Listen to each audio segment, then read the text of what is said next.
UP APO का result कल भी नहीं आया है और इस चक्कर में बहुत ज़्यादा टाइम अब स्टूडेंट्स का वेट हो रहा है। जैसे कि कल हमने एक वीडियो में बात की थी कि अब हमें अपनी एपीओ मेंस और जीएस को ऐसे प्रिपेयर करना है कि अगर रिज़ल्ट निगेटिव रहता है तो हमें दुख कम से कम हो। जैसे कि हम 3 घंटे जीएस पढ़ रहे हैं और इस जीएस को पढ़ने से आपका एक एग्ज़ाम और तैयार होता है, वो है पीसीएस। क्योंकि अगर आप लॉ के स्टूडेंट हो तो आपको लॉ के भरोसे नहीं बैठना है। बहुत ही टॉर्चर वाला इनका पैटर्न है। 2018 में, 22 में, 26 में वैकेंसी का पैटर्न देखो आप। 4 साल बहुत ज़्यादा होते हैं भाई। 4 साल ये टॉर्चर है स्टूडेंट्स के साथ। तो आपको जीएस तो पढ़नी ही है। थोड़ा सा डीपर और पढ़ के आप एक एग्ज़ाम के लिए और एलिजिबल हो जाएंगे, वो है पीसीएस।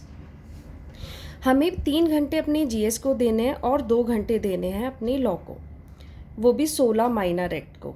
ये हमारे यूपी एपीओ के मेंस के लिए तैयार होते रहेंगे। अगर अब रिज़ल्ट आ जाता है पॉजिटिव होता है, भाई आयोग का कुछ नहीं पता कहाँ पे कट ऑफ ले जाए, कुछ नहीं कह सकते। रिज़ल्ट जब तक आपकी आंखों के सामने नहीं हो हम कुछ भी उम्मीद नहीं लगा सकते। अगर रिज़ल्ट निगेटिव रहता है तो हमारी जीएस चली रही है, ये 2 घंटे और जीएस में ऐड हो जाएंगे पीसीएस के लिए।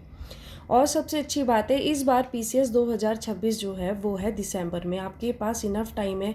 अगर एपीओ का रिज़ल्ट पॉजिटिव रहता है मेरा और आपका, तब भी इनफ टाइम है कि हम एपीओ मेंस भी प्रिपेयर करेंगे और पीसीएस के लिए भी प्रिपेयर करेंगे। अब एपीओ अगर आ जाता है भाई पॉजिटिव, बहुत अच्छी बात होगी। तो ये जो 2 घंटे हमने लॉ के लिए रखे हैं, हम जीएस को तो 3 घंटे देंगे। इसका टाइम आपको कट नहीं करना है क्योंकि जीएस आपको हर एग्ज़ाम में मिलेगी। जीएस तो पढ़नी ही है। अब इस 2 घंटे को आप इंक्रीज़ करके और 2 घंटे इसमें ऐड कर दीजिए या 3 घंटे कर दीजिए। अब कोई मेंस आप एग्ज़ाम दे रहे हैं प्लस प्री भी कोई प्रिपेयर कर रहे हैं तो दिन के 7 से 8 घंटे तो हमें पढ़ना ही पड़ेगा। यहाँ पे हम घंटे इंक्रीज़ करेंगे और अपना लॉ मेंस के हिसाब से तैयार करेंगे, प्लस 3 घंटे जीएस को देंगे प्री के लिए भी, और जीएस इसके मेंस में भी आएगी। और मैं आपको एक और सजेशन देना चाहूँगी अपनी एक्सपीरियंस से कि मैंने बहुत ज़्यादा सेक्रीफाइस किया एग्ज़ाम्स के लिए। मैंने आपको जैसे अपनी कुछ वीडियोस में बताया भी होगा। मेरा पीसीएस जे मेंस हो जाता था, उस चक्कर में मेरा पीसीएस प्री नहीं हो पा रहा, और 2 बार तो मैंने पेपर दिए ही नहीं क्योंकि इन दोनों की डेट्स क्लैश की थी। 2022 की मैं आपको बात बता रही हूँ।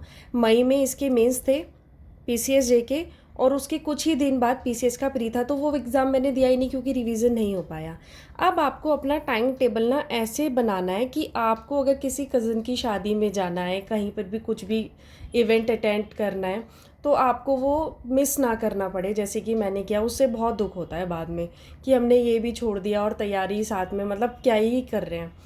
तो सुबह की अब ये जो 4 घंटे हैं जो मैं अब यूजुअली करती हूँ, सुबह 4 से 8, ये टाइम आपका ऐसा है जो सिर्फ आपका है और इसमें कुछ भी डिस्टरबेंस आपके लिए नहीं होता। थोड़ा टफ है लेकिन ये सुबह के 4 घंटे दिन के 8 घंटे के बराबर हैं, ट्रस्ट में। अगर आपने ये 4 घंटे अपने लिए निकाल लिए तो आपको 4 से 7 घंटे अगर किसी दिन आप नहीं भी निकाल पा रहे तो आपको बहुत ज़्यादा असर नहीं पड़ेगा, क्योंकि सुबह 4 से 8 में आपको कोई डिस्टर्बेंस नहीं होगा, कोई इवेंट आप नहीं अटेंड करेंगे। अगर आप ऑफिस भी जाते हैं, आप कोई जॉब कर रहे हैं, तो भी सुबह 4 से 8 वाले ये जो टाइमिंग है ये केवल आपका अपना है। आप अपना टाइम टेबल इस अकॉर्डिंग बनाइए कि आपको चीज़ें भी ना छोड़नी पड़े सोशली वाली, और आपका तैयारी भी साथ साथ चलती रहे इफ़ेक्टिव। अब देखो, हम यूपी पीसीएस 2026 के लिए एक रोड मैप और या इसका जो पैटर्न है वो समझते हैं। देखो, पीसीएस का एग्ज़ाम जो होता है, आप जो भी लोग स्टार्ट करने वाले हो मैं उनके लिए बता रही हूँ कि पीसीएस का एग्ज़ाम होता है 3 स्टेज में। सबसे पहले होता है प्री, फिर होता है मेंस, फिर होता है आपका इंटरव्यू। प्री में आते हैं आपके ये सारे subject: history, geography, science, science and tech, environment, polity, economics, current और यूपी। यूपी अब कहने को यूपी है, यूपी आपका 400 नंबर का है। 400 नंबर यूपी, आप सोचिए जहाँ पे आप रह रहे हो यूपी के बारे में आपको बहुत सारी चीज़ें इनबिल्ट पता है क्योंकि आप वहाँ के निवासी हो। अब आपको यूपी 400 नंबर देगा यूपी पीसीएस में। ये देखिए, जीएस 5 और जीएस 6 का जो पेपर है वो यूपी का पेपर है। यूपी हम पढ़ेंगे प्री के लिए, लेकिन उसको थोड़ा सा और डीपली पढ़ेंगे, और सब्जेक्ट बहुत बड़ा नहीं है यूपी। बहुत थोड़ी सी मेहनत करके आपको 400 नंबर। अब आपका मेंस का की वर्ड है ये, यहाँ पे आप जितनी मेहनत अच्छे से कर लोगे यहाँ पे आप नंबर सबसे ज़्यादा खींच सकते हो, ऐसा मुझे लगता है। तो अब सबसे पहले बात करते हैं प्री की। प्री में ये सारे सब्जेक्ट हो गए, हिस्ट्री, ज्योग्राफी, ये सारे सब्जेक्ट जो मैंने लिखे हैं। क्वेश्चन आएंगे आपको आपके 150, एक क्वेश्चन होगा 1.33 मार्क्स का, यानी कि 200 नंबर का, ये सारे सब्जेक्ट। फिर है सी सेट का पेपर। सी सेट में आएगी Hindi, English, reasoning, elementary maths और स्टैटिक्स। यहाँ पर होंगे 100 क्वेश्चन। आपको एक क्वेश्चन 2 मार्क्स का मिलेगा। यहाँ पे आपको 33 क्वेश्चन करने होते हैं, यानी कि 66 नंबर आपको 200 में से मिल जाएंगे, तो ये क्वालिफाई हो जाएगा। ये पेपर क्वालिफाइंग नेचर का होता है। जब ये पेपर हो जाता है तो हमारी ये वाली कॉपी चेक होती है। अब आते हैं हम मेंस पे। अब हमें करना क्या है, जैसे हमने सी सेट के लिए हिंदी पढ़ी, वहीं से हमें अपनी मेंस की प्रिपरेशन स्टार्ट करनी है। हमने यहाँ पर भी सब्जेक्ट पढ़े, इनको हम प्री प्लस मेंस दोनों के परिप्रेक्ष्य में पढ़ेंगे ना, कि प्री के लिए फैक्चुअल आपने रट लिया, मेंस के लिए आपने एक समझ बना ली कि अगर यहाँ से एक क्वेश्चन आएगा, उसका एग्जाम्पल मैं आपको अभी दूंगी थोड़ी देर में, तो आपको एक क्वेश्चन वहाँ से उस एक टॉपिक से, एक दिन का टारगेट आपका एक टॉपिक हो गया, तो आपने एक समझ बना ली कि अगर यहाँ से क्वेश्चन आया तो मैं ऐसे लिख दूंगी, बात ख़त्म। अब जैसे मेंस में आपको, जैसे आपके मेंस स्टार्ट होंगे तो सबसे पहले दिन आपको मिलेगा आपका ये हिंदी वाला पेपर। ये आएगा 150 नंबर का। इसमें क्या क्या आएगा, लेटर आएगा लिखने के लिए, व्याकरण आएगी पूरी। देखो मैं आपको दिखाती हूँ। ये है मेरा पेपर, 2019 में मैंने मेंस दिए थे। मैंने अपनी एक मार्कशीट, इसकी मार्कशीट मैंने शेयर की हुई है एक वीडियो में। ये है हिंदी का पेपर। सबसे पहले आएगा ऐसे ये पैरा आ गया, और इसमें से आपको क्वेश्चन आंसर देने हैं और टाइटल बताना है इसका। 2 हो गए, उन्होंने 2 दे रखे, कभी कभी एक भी आ जाता है। फिर है ये लेटर लिखने के लिए, मैंने एक वीडियो में इसकी बुक भी शेयर की हुई है कि कहाँ से आप इसको प्रिपेयर कर सकते हो। फिर है व्याकरण। ये व्याकरण में सबसे ज़्यादा नंबर का जो आता है वो है मुहावरे। ये देखिए 30 मार्क्स। ये जो मेरा पेपर हुआ था, इसमें मुझे मिले थे 93 मार्क्स। 150 में से 93 नंबर मेंस में बहुत अच्छे नंबर माने जाते हैं, है ना। तो ये हो गया आपका डे 1 हिंदी का पेपर। डे 2 पे आपका होगा फिर से हिंदी का पेपर, जिसमें आपको 3 ऐसे लिखने होंगे। ये देखिए 3 ऐसे लिखने होंगे 150 नंबर के, यानी कि 50 नंबर का एक ऐसे। आपको ऐसे तैयार करने हैं हर अच्छे टॉपिक से, जैसे एजुकेशन हो गया, एनवायरनमेंट हो गया, वुमेन एम्पावरमेंट हो गया, आर्टिफिशियल इंटेलिजेंस हो गया, है ना, पॉलिटिकल एक ऐसे तैयार कर लीजिए, साइंस एंड टेक से, लिटरेचर से, जो भी आपके माइंड में एक रेंडमली भी आ रहा है ना कि ये टॉपिक इम्पॉर्टेंट हो सकता है, आपको वहाँ से एक ऐसे तैयार करना है।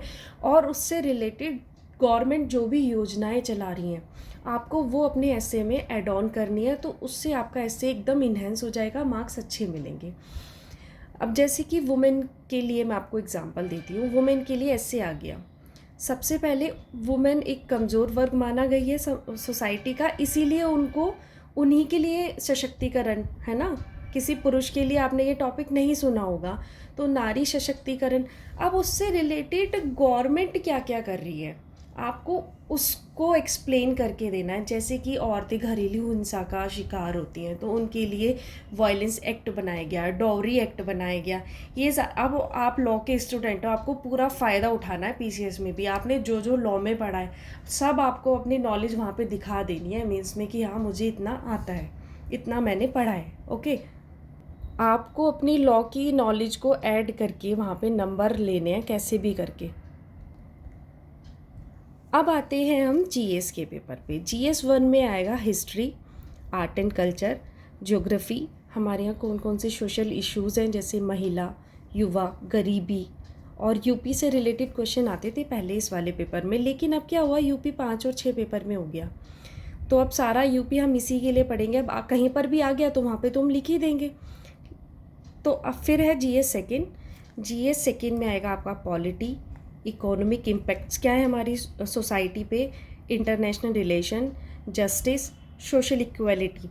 अब ये देखो आपने यहाँ पे 2 मेजर टॉपिक वो कर लिए अंडरलाइन, जैसे पॉलिटी, ये सारे इससे ही को रिलेटेड है कि जस्टिस है हमारे यहाँ, किसी के साथ भेदभाव तो नहीं हो रहा, इक्वालिटी है या नहीं है। तो मेजरली आपको सब्जेक्ट एक ही चूज़ करना है, उससे रिलेटेड जो भी छोटे छोटे को रिलेटिव टॉपिक्स हैं उन सबको आपको तैयार करना है। एक नोटिफिकेशन से अपना सिलेबस निकालिए, उसको अपने डेस्क पे एकदम चिपकाइए और उसके अकॉर्डिंग अपनी प्रिपरेशन स्टार्ट कीजिए। जीएस थर्ड में आएगा economy, environment, science and tech, disaster management और सिक्योरिटी, सुरक्षा। जीएस फोर में इथिक्स। अब आपको इथिक्स में भी अपना लॉ वाला नॉलेज यूज़ करना है। आप लॉ के स्टूडेंट हैं, आपने ज्यूरिस्प्रूडेंस पूरा पढ़ा है, आप बहुत सारे विचारक आप जानते हैं, रस्किन बोन है ना, जेएम मिल, बहुत सारे विचारक हमने पढ़े हैं। तो हम यहाँ पे उसको यूज़ करके यहाँ पे आपको अच्छे नंबर मिलेंगे। इथिक्स पढ़ना है, यहाँ पे केस स्टडी आएगा। फिर है जीएस 5 और जीएस 6 पूरा यूपी। यूपी के लिए हिस्ट्री और पॉलिटी, यूपी की हिस्ट्री और पॉलिटी आपने दो मेजर सब्जेक्ट यहाँ पे अंडरलाइन कर लिए। है तो दोनों ही यूपी, लेकिन पेपर 5 में हिस्ट्री और पॉलिटी के परिप्रेक्ष्य में यूपी पूछा जाएगा। जीएस 6 में ज्योग्राफिकल यूपी पूछा जाएगा और इकोनॉमी यूपी की इकोनॉमी, यूपी देश में कितना योगदान दे रहा है इकोनॉमिकली, समझ गए आप। तो ये दो, इसीलिए मैंने इसको अंडरलाइन किया हुआ है कि यहाँ पे मेजरली सब्जेक्ट आपको पढ़ने यूपी के साथ जोड़ के ऐसे। जीएस 5 और जीएस 6 400 नंबर यूपी। इन पेपर में सबसे ज़्यादा मार्क्स आपको मिल सकते हैं अगर थोड़ी सी स्मार्टली आप प्रिपेयर करेंगे इसको। फिर है इंटरव्यू 100 नंबर का। अगर आप अभी अपना पीसीएस 2026 स्टार्ट करना चाह रहे हो अभी भी एकदम ज़ीरो से, तो दिसंबर में पेपर है, अभी आपके पास पूरा टाइम है, आप स्टार्ट कर सकते हैं। Good luck.